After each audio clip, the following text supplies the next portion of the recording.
दुनिया की लाखों लोग आज एक ही बात महसूस कर रहे हैं। समय पहले जैसा नहीं रहा। दिन मानो उड़ता जा रहा है। हफ्ते पलक झपकते निकल जाते हैं और साल कब खत्म हो जाता है किसी को पता नहीं चलता।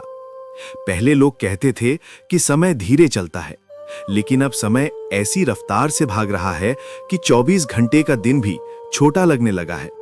वैज्ञानिक भी मान रहे हैं कि पृथ्वी का घूर्णन असामान्य रूप से बदल रहा है। कुछ दिन तो 24 घंटे से भी कम समय में पूरे हो जाते हैं।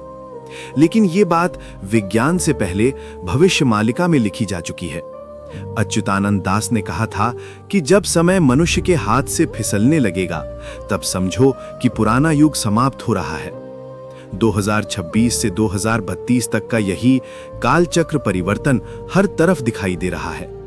2026 की मौसम त्रासदी, 2027 के असामान्य भूकंप, 2028 के विस्फोटक ज्वालामुखी, 2029 के समुद्री तूफान और 2030 के चुंबकीय बदलाव, ये सब संकेत हैं कि पृथ्वी के भीतर और बाहर दोनों स्तरों पर समय की ऊर्जा बदल रही है। भविष्यमालिका कहती है कि जब सूर्य का प्रकाश कठोर हो जाए, जब हवा भारी लगे, जब बादल अजीब आकार बनाने लगें और जब मनुष्य को लगे कि दिन छोटा हो गया है, तब समझ लो कि कलयुग का अंतिम दौर शुरू हो चुका है। इस दौर में केवल समय तेज नहीं होता, बल्कि मनुष्य की चेतना भी अस्थिर होती है। सोच बदलती है, नींद कम होती है, मन बेचैन रहता है, ध्यान भटकता है और जीवन अनियंत्रित महसूस होने लगता है।